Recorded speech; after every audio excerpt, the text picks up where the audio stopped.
Hello, everyone, and welcome to Next Generation Saints. I'm your host, Nick Coons. So, I want to tell you guys Israel has officially declared war on Hamas.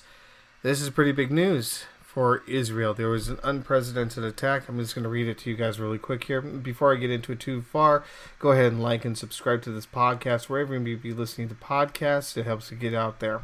So, with that out of the way, let's go ahead and jump right into this. So, Israel has formally declared war on Hamas. This is a pretty big ordeal. So, I wanted to look into why Israel declared war on Hamas, like what or whatnot. Like, where did this whole conflict come from? Because obviously it didn't just happen overnight. So I was looking into this for you guys to understand both from a somewhat historical perspective and from a biblical perspective. So, from what I've gathered, and this is the reason I'm jumping on this a little bit later in the day, is because yesterday when I was actually traveling, I was in Washington State visiting family. I flew out of Portland, Oregon, and I heard about Israel declaring war when it was 4:30 in the morning, my time.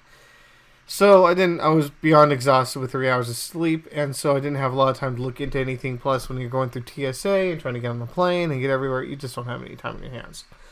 So what I've gathered, an unexpected attack from Hamas on Israel has left over 200 people dead so far. More updates are to come. That's what I'm going to do for you guys. So why is there no peace in the Middle East? That's a big question that's always been raised to me and many others who think like me, maybe you as well. And the reason is very simply put. One side wants the other side dead. Hamas, or the Palestinians, want the Jews dead. They have gone in and made it more than clear. The leader of Hamas, the government of Hamas, has made it very abundantly clear they want the Jews dead. No Jew left alive. They want them all slaughtered.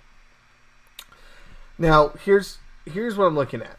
So, when we look at Israel's perspective here, Israel wants to exist as a Jewish state and to live in peace. That's what Israel ultimately wants. Israel also recognizes the right of the Palestinian state to exist and live in peace. So Israel wants to have a Palestinian state and a Jewish state both existing at the same time and both living in peace with each other.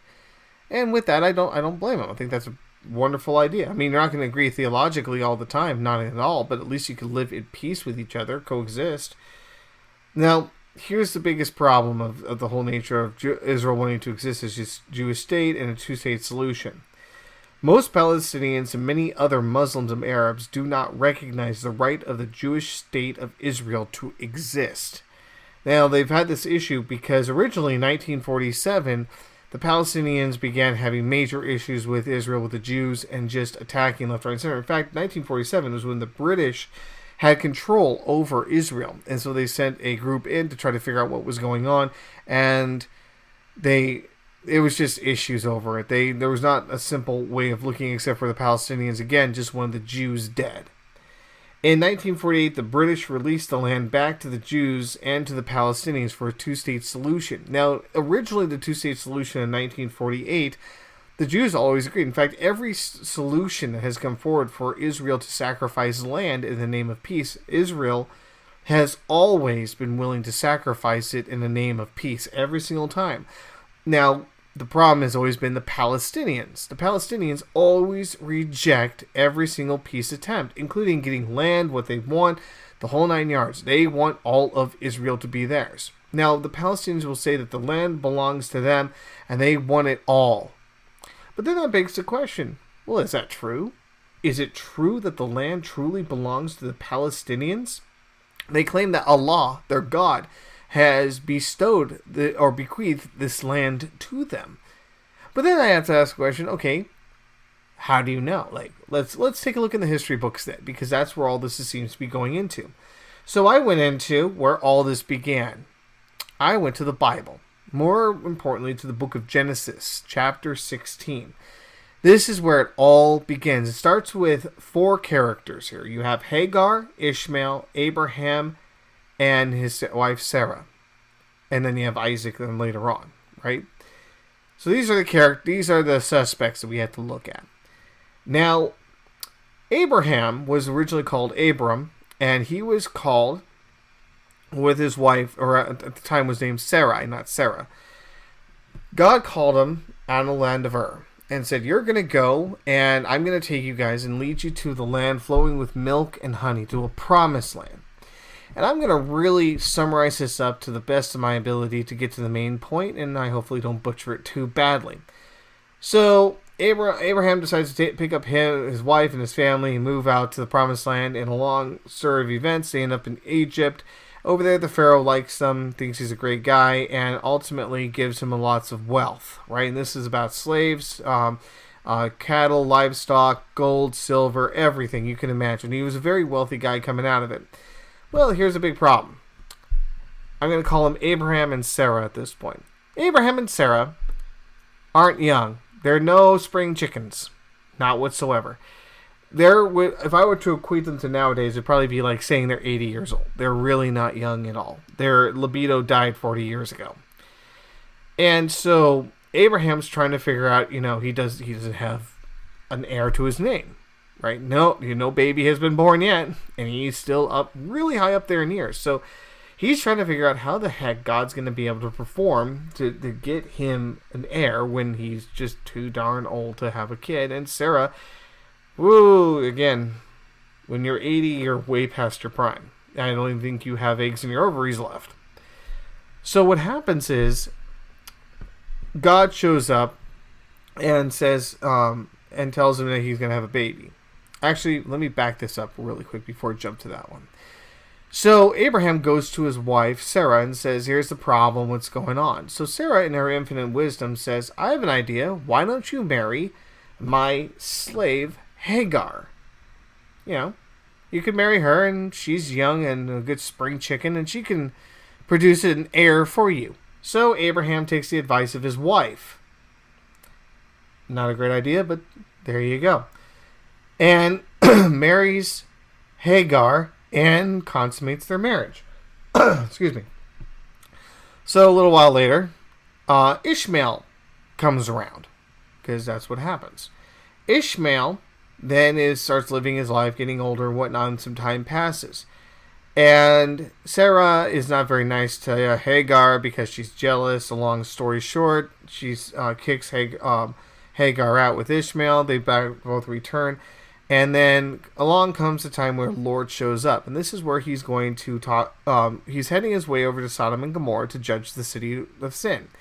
And that's a long story for another podcast. So, in essence, when he sits down and talks to God, he says, why don't you give Ishmael the promised land?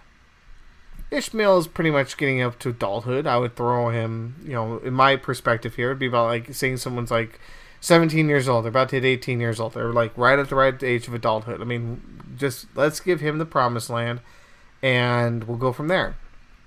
Now, God tells Abraham this. Look, I know what you're trying to do, but it's not going to work. Because my covenant was not from Abraham and Hagar. It was between Abraham and Sarah and your offspring. So I'm not going to give Ishmael the promised land, but I will go ahead and take care of Ishmael, and I will give him his own kingdom, which you see Saudi Arabia and the Muslim world, right? And the Arab world. That is them. That is Ishmael. He says, so I'll give him that. However, in a year from now, your wife, Sarah, is going to give birth to a son, and you're going to call him Isaac. And Sarah, of course, laughs about this and is told, no, it's going to really happen. And a year later, out pops Isaac. And so God says, my promise is going to be between Abraham, Sarah, and Isaac. And all of Isaac's descendants are going to come. And that's where we have the Jewish nation. All those descendants. So you have the Palestinians who will come into Israel and say that Abraham is our father. Yeah, I would agree, 100%. That's exactly what the book of Genesis, chapter 16, teaches. I would encourage you to read chapter 16, even into chapter 17, about pertaining to this issue. So I agree with that notion, totally. But, again, the covenant that God makes it very clear that the Palestinians have no right to the promised land, to the land of Israel. That is to the land of Isaac. That is to Abraham, Isaac, and all of his descendants. So if you're not related that way, then no, the land does not belong to you. And so right now we have one side, once the other side, dead. So I know I tried to simplify it to the best of my ability and then tell you the story of the book of Genesis and where this all comes from. I hope it answered some of the questions. I do ask for a lot of prayers right now for Israel, for our troops, for the Israeli troops, and the civilians. I ask for prayers for the civilians who have been taken hostage by Hamas and are probably being tortured or something worse than I can imagine right now taking place with them. So I'm asking for prayers on those things and for wisdom and guidance. And I'm going to ask for prayers as well for this podcast, that I can keep everything going and that I continue bringing the word of God and even what's going on in Israel right now, and along with other questions, comments, problems, or snarks. All of those are welcome here. So, if you haven't done this already, I want you to go ahead and like and subscribe to this podcast, or wherever you may be listening to podcasts. Go ahead and share it with your family, friends, even people who probably hate you, or you're not really big fans of them, or people who are just weirdos like me. Go ahead and do that for me. So, until next time, we meet again. May God richly bless y'all, my dearly beloved.